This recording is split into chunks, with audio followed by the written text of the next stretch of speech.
ఇంతమంది ఉన్నారండి.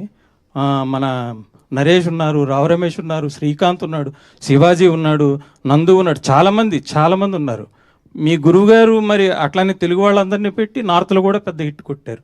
మరి మీరు ఎందుకు అందరినీ నాన్ లాంగ్వేజ్, ఇప్పుడు ఆ కోర్మయ్య అనే ఆయన కూడా మలయాళం అని పెట్టారు మీరు. అవునండి. తెలుగు వాళ్ళని పెడితే లాంగ్వేజ్ క్యారీ అవుతుంది కదండి, మంచి ఎమోషన్ వస్తుందిగా మీకు. ఇంకా తెలుగులో ఇంకా బ్రహ్మాండంగా చేసేది, మీకు బడ్జెట్ కూడా తగ్గేటప్పుడు. కాదు సార్ మీరు చెప్పింది. అంటే బొమ్మన్ ఇరానీ గారు అంటే నార్త్ నుంచి వచ్చిన అయినారు కాబట్టి బొమ్మన్ గారిని అది పెట్టాం సార్. ఇప్పుడు అందరూ అదే పాన్ ఇండియా అని అందరినీ తెచ్చేసుకుంటున్నారు. లేదండి, పాన్ ఇండియా కథకి ఆ క్యారెక్టర్ సూట్ అవుతుందని అలా ట్రై చేసింది తప్పండి. తెలుగు వాళ్ళు చాలా ఇప్పుడు మన ఎవరు రావు రమేష్ గారు తెలుగు, ఆయనకు ఒక సీన్ ఇచ్చారు మీరు. ఆల్రెడీ 2 సీన్లు ఇప్పుడు యాడ్ చేస్తున్నామండి. అందుకే మీరు చూడొచ్చు. అంటే ఇప్పుడు బయట టాక్ ఏంటంటే ఎస్పి రంగారావు గారు, నాగభూషణం గారు, రావు గోపాలరావు గారు లాంటి వాళ్ళు ఉన్నా ఇప్పుడు హిందీ యాక్టర్ల దగ్గర వీళ్ళని ఒక్కొక్క సీన్ నిలబెడతారని అంటున్నారు. అంటే జనరల్గా మన తెలుగు సినిమాలో తెలుగు వాళ్ళు అసలు చూడడం కష్టం అయిపోయింది కదండి. మీ గురుగారి దగ్గర మరి అది నేర్చుకోలేదా? తప్పకుండా అండి, ఈసారి ఎలా పెడతానండి తెలుగులో. బుచ్చిబాబు గారు సార్ అందరూ మీ గురించి సినిమాలో తీసారు అని అంటున్నారు, కానీ నాకు ఒక మాట బాగా నచ్చిందండి. ఒక చిన్న కాంట్రవర్సీ వచ్చినప్పుడు యూజువల్లీ అండర్ ప్లే చేస్తే అందరూ మర్చిపోతారు అనే యాటిట్యూడ్ ఎక్కువ ఉంటుంది మన ఇండస్ట్రీలో.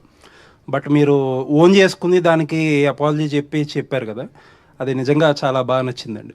చాలా తక్కువ మంది డైరెక్టర్లు డేర్ చేస్తారు.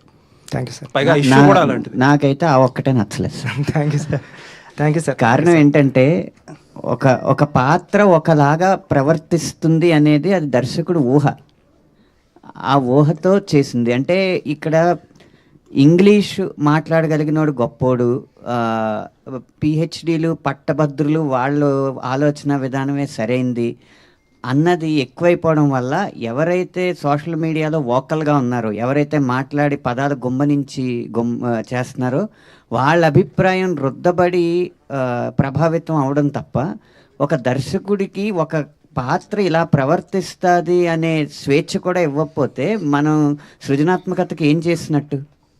ఇప్పుడు అంటే అదేంటది వైటల్ అట్రాక్షన్, లేకపోతే హార్మోనల్ రియాక్షన్స్, ఇలాంటి పెద్ద పెద్ద పదాలు వాడితేనేమో చాలా ఈస్థెటిక్గా తీసినట్టు ఆసమ్మ అంటారు. అదే ముట్టేస్తానని వాడి ట్రైబ్ భాష వాడు మాట్లాడితేనేమో ఇది వల్గారిటీ అంటారు, ఆబ్జెక్టిఫికేషన్ అంటారు. ఇవన్నీ చేస్తే ఇంక సృజనాత్మకతను తొక్కినట్టేనండి ఆ విషయంలో. బుచ్చిబాబు గారు ఎంతో సంస్కారంతో వారి మనోభావాలు దెబ్బతిన్నాయన్న ఉద్దేశంతోనో, లేకపోతే ఎవరిని బాధ పెట్టకూడదు, ప్రజాస్వామ్యం అంటే 49:51 కాదు 99:1 అయినా కూడా తప్పే అన్న ఉద్దేశంతో ఆయన సారీ చెప్పి ఉండొచ్చు. కానీ ఇలాగే జరుగుతూ ఉంటే తర్వాత డాక్యుమెంటరీలకు తప్ప ఇంకా కమర్షియల్ సినిమాల్లో గొప్ప పాయింట్ చెప్పలేను. లేదులేండి, అదే మీరన్న ఆ సంస్కారం ఏదైతే ఉందో దాన్నే అప్రిషియేట్ చేస్తున్నాను. నేనేమి వాళ్ళు కరెక్ట్ ఏం రాంగ్ అనే ఆ డిబేట్లో. ఇది మామూలుగా అంటే హీరోయిన్ క్యారెక్టర్ చాలా సూపర్ క్యారెక్టర్ అండి. నేను రాసుకున్నది అయితే అది 2-3 సీన్లు లేకపోవడం వల్ల. అంటే నాకు ఎందుకు అనిపించింది అంటే, రామ్ చరణ్ గారి క్యారెక్టర్ ఒక దాంట్లో ఇలా కమర్షియల్గా బిహేవ్ చేస్తారు, నెక్స్ట్ సీన్లోనే విలన్స్ ఏదో చేస్తుంటే అడ్డుకుంటారు. అండ్ సెకండ్ హాఫ్లో అమ్మాయికి ఏదైతే రీజన్ చెప్తాడో ఇమీడియట్గా అమ్మాయి రెస్పాండ్ అయిపోతుంది కదా, ప్రాబబ్లీ ఏదో. అదే సార్ ఆ 2 సీన్లు అండి ఇప్పుడు యాడ్ చేసాం సార్. ఆ 2 సీన్లోనే ఆ 2 సీన్లు యాడ్ చేయడం. సార్ కూడా వచ్చారు నిన్న, చూశారు, అన్న ఎంత బాగుంది కదా అన్నారండి. కొద్దిగా లెంత్ భయపడి తీసామని. సార్ ఎక్కడ ఇట్లాంటి కామెంట్స్ ఇట్లాంటి విమర్శలు వచ్చినప్పుడు దాన్నే ఎక్కువగా మాట్లాడుకుంటున్నారు, కానీ మీరు చెప్పిన సబ్జెక్ట్ అనేది డీవియేట్ అయింది.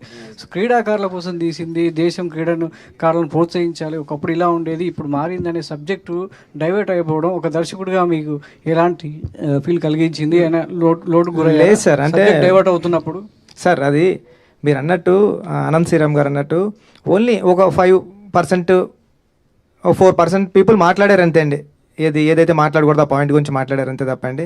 95% పీపుల్ అయితే సినిమాలో ఉన్న కంటెంట్ని, నేను బయటికి వెళ్తుంటే ఇప్పుడు చరణ్ గారు సూపర్ యాక్ట్ చేశారని, ఇలాంటి కథలు రావాలని ఏదైతే మేము నమ్మామో అదే నమ్మారండి. ఎడిటింగ్ రూమ్లో నేను చూసి సూపర్ సినిమా తీసేవరా బుచ్చి అని నేను ఏదైతే ఫీల్ అయ్యానో, నేను ఏ థియేటర్కి వెళ్ళినా సరే నాకు అలాంటి రియాక్షన్ ఉంది సార్.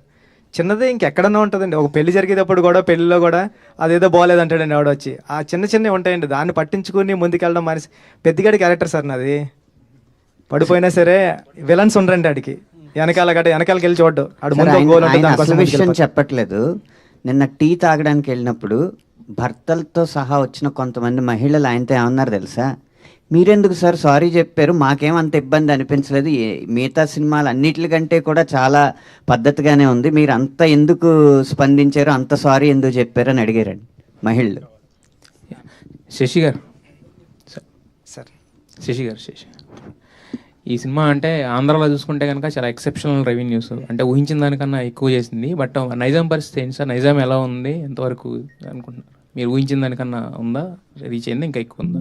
సార్ సినిమా అంటే ఒక మంచి మోటివేషన్గా తీసిన సినిమా, ఈ జనరేషన్కి కరెక్ట్ నీడ్ ఉన్న సినిమా ఇదండి. సో ఖచ్చితంగా ఒక మంచి ఒక ఒక మోటివేషన్ సినిమా ఇంత కమర్షియల్గా పే చేయడం అనేది ఇంతవరకు హిస్టరీలో లేదండి. ఇదే ఫస్ట్ ఫిలిం.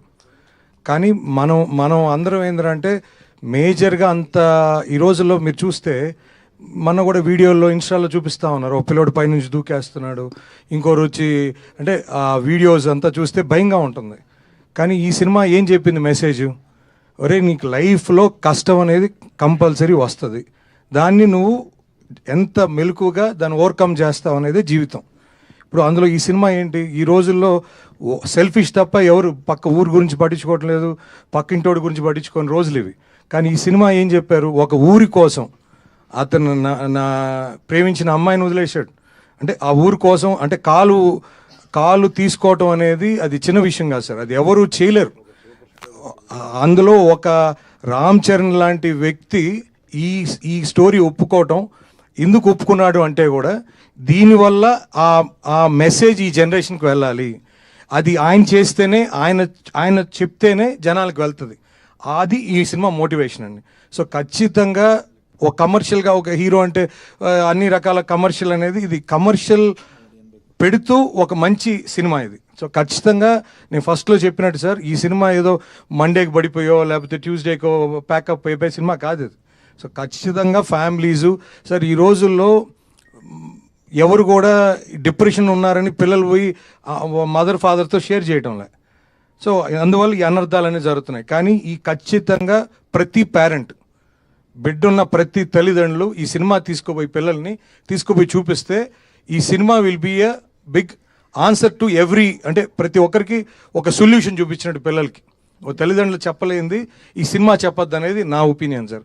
ఖచ్చితంగా ఫ్యామిలీసు, నేను చాలా మేనేజర్స్కి రిప్రజెంటేటివ్స్కి ఫోన్ చేస్తున్నాను సార్, సార్ ఏంటి సార్ ఈరోజు 80% ఉంది, ఈరోజు 70% ఉంది, ఏంటయ్యా ఎవరు వస్తున్నారు సార్? ఫ్యామిలీస్ సార్, ఒకటే గొడవ, వాళ్ళేమో 5 ఏళ్ళ పిల్లోడిని తెస్తారు, మాకు టికెట్ లేదంటారు, అది 3 years వాళ్ళకే సార్ టికెట్ లేదు, మిగతా వాళ్ళకి అందరికి టికెటే కదా సార్, కాబట్టి ఈ గొడవ మాకు ఎక్కువ ఉంది థియేటర్ల కాడ అని ఒక మేనేజరు నాకు చెప్పడం జరిగింది సార్. సో అంటే ఫ్యామిలీస్ పిల్లలు మీరు ఎక్కడ వీడియోస్ చూసినా సాంగ్స్కి కానీ ప్రతి దగ్గర పిల్లలు విపరీతంగా ఎంజాయ్ చేస్తున్నారు, అంటే ఆ పిల్లలు ఎక్కడ కల్మషం లేదు. సో వాళ్ళు ఒక సినిమాగా వాళ్ళకి ఎంటర్టైన్మెంట్ కోసం వచ్చారు, ఎంటర్టైన్మెంట్ ఎంజాయ్ చేస్తారు. సో కాబట్టి పిల్లలు మెచ్చారంటే పిల్లలే కదా సార్ దేవుళ్ళు. అయితే పిల్లలకి ఫ్రీగా పెడతానని చెప్పి ఆఫర్ ఇమ్మనండి సతీష్ గారిని. సార్ పిల్లలే సినిమాకి వచ్చేటప్పుడు మళ్ళా పిల్లలు ఫ్రీ సార్.